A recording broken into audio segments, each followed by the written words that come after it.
morning students. Today we are going to study the artificial methods of vegetative propagation in reproduction in plants. In our previous lecture we have already studied there are two methods of reproduction in plants.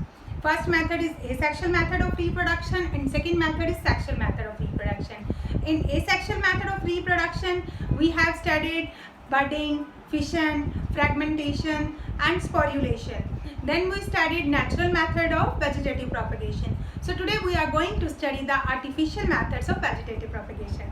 What is the artificial method of vegetative propagation? In artificial method, we grow many plants out of one plant with the help of man-made methods.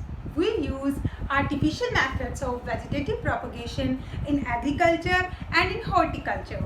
In agriculture means in crops, in growing crops, and in horticulture means in growing fruits, vegetables and flowers.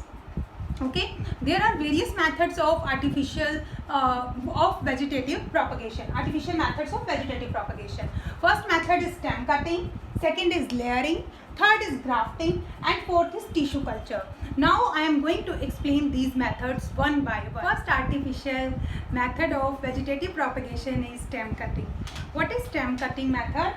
In this method, cutting off a healthy young branch having leaf buds is planted in moist soil. इसमें क्या होता है, healthy young branch को आप cut करके moist soil में सो कर देते हो. पर इसमें जो सबसे इम्पोर्टेंट बात है, it should have leaf buds. Leaf buds होना कंपल्सरी है. जैसे कि आप रोज की एक स्टेम ले सकते हो और उसे सो कर सकते हो सॉइल में. After some time you will see that a new plant of rose will grow, but leaf bud is compulsory. There should be 2 leaves of roses, otherwise it won't be able to grow a new plant. जैसे कि आपको मैं इसको एक diagram की help से भी explain कर सकती हूँ. मान लो we have taken this stem of rose. Okay, इस स्टेम में पर लीव्स होना जरूरी है. अगर ये लीव्स नहीं होंगे तो आप क्या करोगे, देखोगे कि ये जो है प्लांट में, न्यू प्लांट ऑफ रोज में नहीं ग्रो होगा. तो having leave buds is compulsory. ठीक है, ये हमने इसको सॉइल में, ये मान लो सॉइल है, यहाँ पर इसको सो कर दिया. तो उसके बाद आप क्या देखोगे, थोड़े टाइम के बाद इसमें नए रूट्स आना स्टार्ट कर देंगे और ये रूट्स क्या करेंगे, सॉइल से न्यूट्रिएंट्स और वाटर को एब्जॉर्ब करके न्यू प्लांट को सेंड करना स्टार्ट कर देंगे और वहीं पूरा प्रोसेस स्टार्ट हो जाएगा जिससे कि न्यू प्लांट ग्रो हो जाएगा. Okay, second method of artificial propagation is layering. In layering, first the roots are formed on the stem of mother plant and only after that the stem is cut off and is planted as a new plant. For example jasmine, vines. इसमें क्या होता है कि सबसे पहले roots को आप grow करते हो मदर प्लांट पर ही, और उसके बाद आप उसको, जब वो रूट्स ग्रो हो जाएंगी, आप उसे कट कर दोगे न्यू प्लांट को मदर प्लांट से और उसे सो कर दोगे मॉइस्ट सॉइल में. ठीक है, तो उससे क्या होगा, आपको एक फुल न्यू प्लांट मिल जाएगा. There are mainly 2 methods of layering. First one is mound layering and second one is air layering. Now what is the difference between mound layering and air layering? Mound layering में क्या होता है, mound layering में होता है आप soil के अंदर जो है एक प्लांट की ब्रांच को लगा देते हो. पर ये क्या होता है, it is possible only in the plants which have soft stem. It is not possible in trees. Trees में क्या होगा, उसकी ब्रांच हार्ड होगी, जैसे मैंगो ट्री है, बैनियन ट्री है, या फिर कोई भी ट्री है जो टॉल ट्री है, अबव द ग्राउंड है, उसमें ये टेक्निक पॉसिबल नहीं होगी. तो पहला है माउंड लेयरिंग, उसको हम डिटेल में. First method is mound layering. It is also known as soil layering. Soil layering में क्या होता है, कोई भी, जैसे कि ये एक प्लांट है, किसी भी प्लांट का जो कि सॉफ्ट स्टेम हो जिसकी, ठीक है, उसकी स्टेम आप बेंड कर देते हो. इस तरह बेंड करके आप उसे सॉइल में सो कर देते हो. ठीक है, और उसका थोड़ा सा पार्ट बाहर छोड़ देते हो. तो उससे क्या होगा, ये जो आपने नीचे इसे सॉइल में सो किया है जिस पार्ट को, वहाँ पर थोड़े टाइम के रूट्स आना स्टार्ट हो जाएंगे. रूट्स आना स्टार्ट हो जाएंगे. ये रूट्स क्या करेंगे, वाटर से न्यूट्रिएंट, वाटर और न्यूट्रिएंट लेकर सॉइल से इस स्टेम को भेजना स्टार्ट कर देंगे न्यू स्टेम को, तो वहाँ पर क्या आ जाएंगे, लीव्स आ जाएंगे। ठीक है, तो वो क्या हो जाएगा, एक न्यू प्लांट, कंप्लीटली एक न्यू प्लांट डेवलप हो जाएगा। और आफ्टर सम टाइम जब वो एक न्यू प्लांट में डेवलप हो गया है, you can cut this new plant from this mother plant. Okay, this is known as mound layering. Second is air layering. Air layering में क्या होता है, एयर लेयरिंग में हम क्या करते हैं, एरियल प्लांट्स में, यानी कि जो अबव द ग्राउंड है, जिनकी स्टेम सॉफ्ट नहीं है, हम उन ट्रीज में ये वाला मेथड यूज करते हैं। इसे एयर में यूज करते हैं for growing the new plant, that is why it is known as air layering method of vegetative propagation. Air layering, ये देखिए इसमें, जैसे कि मान लीजिए ये आपका एक ट्री है और इसकी एक ब्रांच है, ये आपका एक ट्री है, ये इसकी एक ब्रांच है। अब इस ब्रांच में आप क्या करोगे, यहाँ पर थोड़ा सा कट कर दोगे, ठीक है, थोड़ा सा इसको छील दोगे, कट कर दोगे। फिर इससे क्या करोगे आप, यहाँ पर आप मड को, यहाँ पर मड को बांध दोगे इसके चारों तरफ। मड में क्यों, हम इसमें मड को क्यों लेते हैं, मड, मॉइस्ट मड को इसलिए लिया जाता है क्योंकि मॉइस्ट मड में वाटर है, सोयल है, न्यूट्रिएंट्स हैं which are compulsory for growing the plants. हम इसे सॉइल मड से इस तरह उसकी बैंडेज कर देते हैं उसकी, और उसके चारों हम एक प्लास्टिक से रैप कर देते हैं। ठीक है, और प्लास्टिक से रैप करके इसमें एक पिक की हेल्प से या टूथपिक की हेल्प से थोड़ा सा हम इसमें होल कर देते हैं। फिर आप कुछ टाइम के बाद देखोगे उसमें थोड़ी सी रूट्स निकलना स्टार्ट हो जाएंगी। यहाँ से जब ये रूट्स स्टार्ट हो जाएंगी तो आप क्या करोगे, इस पार्ट को आप कट कर लोगे यहाँ से। ठीक है, ये जो आपने यहाँ से इसको ऐसे करके इसको रैप किया, यहाँ पर छोटी छोटी फिर ये रूट्स निकल आई नीचे से, तो आप इस पार्ट को कट कर लोगे और इसे फेवरेबल कंडीशंस में दूसरी जगह पर प्लेस कर दोगे। इसको जैसे मान लो ये सॉइल है, अब आप यहाँ पर जाके इस प्लांट का ये वाला पार्ट सो कर दोगे। वहाँ पर जो रूट्स हैं इसको फेवरेबल कंडीशंस देनी है। Favourable conditions means proper water, sun rays, सब कुछ, न्यूट्रिएंट्स, मैन्योर, जो जो चाहिए प्लांट्स की ग्रोथ के लिए रिक्वायरमेंट्स हैं वो दो। आप थोड़े टाइम के बाद देखोगे कि यहाँ पर नया प्लांट ग्रो होना स्टार्ट हो जाएगा। ठीक है, this is the method of layering. अब ये क्वेश्चन राइज होता है कि इसे लेयरिंग मेथड क्यों कहते हैं, क्योंकि आप देखोगे माउंट लेयरिंग में और एयर लेयरिंग में, दोनों में ही हम क्या कर रहे हैं, लेयरिंग कर रहे हैं। माउंट लेयरिंग में हम किसकी लेयरिंग कर रहे हैं, ब्रांच के ऊपर सॉइल की, और हम इस केस में एयर लेयरिंग में हम किसकी लेयरिंग कर रहे हैं, मड की। ठीक है, that is why it is known as layering method. Third method is grafting. Grafting, in this, a branch of a desired variety is grafted onto the other plant. For example, lemon and orange.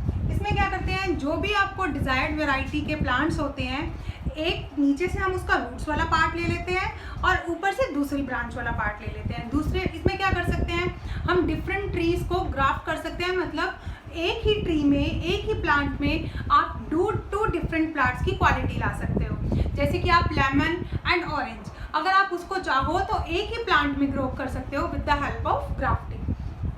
ठीक है, इसमें क्या होता है कि जैसे कि ये आपने एक प्लांट का ये नीचे वाला हिस्सा ले लिया रूट्स वाला, पर उसमें क्या हमें ध्यान रखना है, रूट्स जो होनी चाहिए एक्सटेंसिव रूट्स होनी चाहिए, ये नहीं सिर्फ सिंपल एक आधी रूट, एक्सटेंसिव रूट होना ज़रूरी है। और उसमें हमने ये सेकेंड प्लांट जो है उसका हिस्सा ले लिया, उन दोनों को टाई कर दिया। जो नीचे वाला हिस्सा है, रूट्स वाला हिस्सा है, जो पार्ट है, इसको हम बोलते हैं स्टॉक, और जो हिस्सा ऊपर वाला है, जो दूसरा प्लांट हमने ले रखा है, उसको बोलते हैं सायन। ठीक है, इसे हम स्टॉक सायन मेथड भी बोलते हैं। और इसमें क्या है, हम इन दोनों को आपस में बाइंड कर देते हैं, टाई कर देते हैं। ठीक है, स्टॉक सायन टाइड टुगेदर, इस तरह हम टाई कर देंगे। थोड़े टाइम में हम देखेंगे ये एक दूसरे के साथ फिक्स हो जाएंगे। जैसे ये स्टॉक है, ये स्टॉक है और ये सायन है, हमने इन दोनों को बिल्कुल अच्छे से फिक्स कर दिया। ठीक है, तो उससे क्या होगा, थोड़े और उसको ऊपर से रैप कर दिया। थोड़े टाइम के बाद आप क्या देखोगे, ये दोनों एक दूसरे के पार्ट बन गए हैं। वहीं जो ये न्यूट्रिएंट्स जो रूट्स ले रही हैं सॉइल से, वो इस पार्ट को, अपर पार्ट को भी सप्लाई करना स्टार्ट कर देंगी। ठीक है। और उसमें क्या होगा, जब उसमें न्यू प्लांट ग्रो होगा तो मान लो आपका नीचे का प्लांट अगर लेमन का था तो नीचे लेमन ग्रो होगा, और ऊपर का प्लांट अगर आपका ऑरेंज का था तो ऊपर में आप ऑरेंज ले सकते हो। तो एक ही प्लांट में आप दो प्लांट्स की क्वालिटीज ले सकते हो। दैट इज, एक में आप मान लो लेमन ले रहे हो और ऊपर आप स्वीट लेमन ले रहे हो, तो एक ही प्लांट में दोनों आपको फ्रूट्स मिल जाएंगे। इस मेथड को हम एक्सटेंसिवली फ्रूट्स में ही यूज़ करते हैं या फ्लावर्स में, जिनकी, और वो भी कौन से ऑर्नामेंटल प्लांट्स भी हम इसकी हेल्प से ग्रो कर सकते हैं। पर इसमें ये चीज़ बड़े ध्यान रखने की है कि आपको हमेशा सेम फैमिली के ही दो प्लांट्स लेने हैं। जैसे कि मैंने बताया लेमन एंड ऑरेंज, ये ना हो कि एक डिफरेंट फैमिली का है दूसरा डिफरेंट फैमिली का है, with the help of grafting we won't be able to grow new plant. Okay, और दूसरा है कि आपको कटिंग का इसका ध्यान रखना है। जैसे कि आपने ये वाला इसका स्टॉक का अगर ये वाला कट इस तरह लगाया है और साइन का भी आपको कट इसी तरह का ही लगाना है। हम इसका कट इस तरह भी ले सकते हैं, ये देखिए, हम इसको इस तरह भी कट कर सकते हैं स्टॉक को। तो अगर हमने स्टॉक का कट अगर इस तरह लगाया तो हमें साइन का कट भी इसी तरह ही लगाना होगा, ठीक है। अदरवाइज क्या होगा, ये एक दूसरे से टाई नहीं हो पाएंगे, और अगर ये टाई नहीं हो पाएंगे तो नया प्लांट ग्रो नहीं होगा, ठीक है। और फिर अगर हम इसका थर्ड इस तरह भी कट लगा सकते हैं, इस तरह, ठीक है।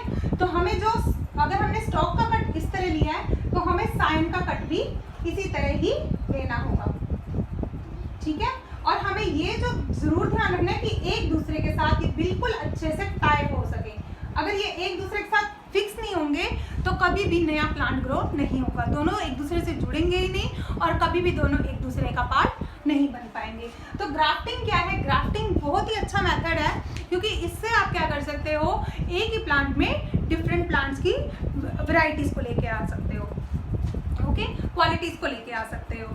और इसमें क्या होता है कि अपनी मर्जी से जो भी चेंजेस आप प्लांट्स में करना चाहते हो वो कर सकते हो। जैसे कि जो प्लांट्स ग्रो कर रहा है, अगर उसको रोजेस चाहिए वाइट कलर के, रेड कलर के, येलो कलर के, then with the help of grafting he can grow different variety of roses also, and we can use it in growing various fruits which are in heavy demand, and we can grow these fruits very early also with this method. So this thing is fourth method of artificial method of vegetative propagation is tissue culture. Tissue culture थोड़ा सा difficult है, तो इसे please ध्यान से समझिएगा, ठीक है। A small piece of tissue called explant cut off from the growing tip of the plant, ठीक है। ये जैसे मान लो एक प्लांट है, ठीक, ये प्लांट का जो ग्रो कर रहा है इसका एक ग्रोइंग, इसका टिप का थोड़ा सा पार्ट ले लेते हैं, ठीक है। इसको क्या बोलते हैं, एक्सप्लांट। एक्सप्लांट जो होते हैं, फिर जो सेल्स ऑफ टिश्यूज जो होते हैं हम उन्हें थोड़ा सा ले लेते हैं, उनको कट कर लेंगे, जैसे नाइफ की हेल्प से या किसी शार्प थिंग की हेल्प से हम उनके थोड़े से सेल्स को सेपरेट कर देंगे फ्रॉम द टिश्यूज, ठीक है। And kept in a nutrient medium, फिर उसे एक न्यूट्रिएंट मीडियम में रखेंगे। न्यूट्रिएंट मीडियम मतलब जिसमें मॉइस्ट सॉइल होगा और जो न्यूट्रिएंट्स होंगे, मैन्योर, ये सब चीज़ें होंगी फॉर ग्रोइंग द प्लांट, ठीक है। और फिर क्या होगा, cells of the tissues divide rapidly and form an organised cell mass called callus. जो सेल्स हमने इसमें न्यूट्रिएंट मीडियम में रखे हैं ये फर्दर डिवाइड होना स्टार्ट करेंगे। मतलब आपने अगर थोड़े से सेल्स रखे हैं तो डिवाइड हो होकर वो बहुत ज़्यादा हो जाएंगे, ठीक है। तो उनको हम बोलेंगे कैलस। फिर कैलस क्या करेंगे, हम कैलस को वहाँ से लेंगे दूसरे न्यूट्रिएंट मीडियम में शिफ्ट कर देंगे, तो उससे क्या होगा, रूट्स वो फर्दर डिवाइड होंगे, सेल्स फर्दर डिवीजन स्टार्ट हो जाएगा उनका, और उनकी रूट्स और शूट्स बनना स्टार्ट हो जाएंगे। इनको हम बोलेंगे प्लांटलेट्स, ठीक है। और ये वाला मेथड हम कहाँ कहाँ यूज़ कर सकते हैं, हम इसे यूज़ कर सकते हैं orchids and asparagus etcetera, okay. Understand this with the help of a diagram, like this is the jar where callus has been grown in the culture medium. Then after this we transfer this callus in a new pot of soil where culture medium containing plant hormones is available, and after some time you will see this callus is converted into plantlets. Plantlets have been grown out of this callus. These are the roots of these plants. Then we take these plantlets and sow at a different plant in moist soil and provide it proper manure and sun rays and water, and you can see that very in a short time of period we have grown so many plants with limited number. What are the advantages of this method? Advantages is that it is an easy method and we can get various plants in short span of time, and various plants which don't have seeds can be grown by this method, like banana and seedless grapes, etc. So these plants which don't have seeds can be grown by this method. Now there are various disadvantages also. Disadvantages are that it is a difficult method as compared to other methods, and second thing is plant starts losing their reproductive power after some time and they are prone to disease. Thank you. If you like my video, please press like and share and subscribe button.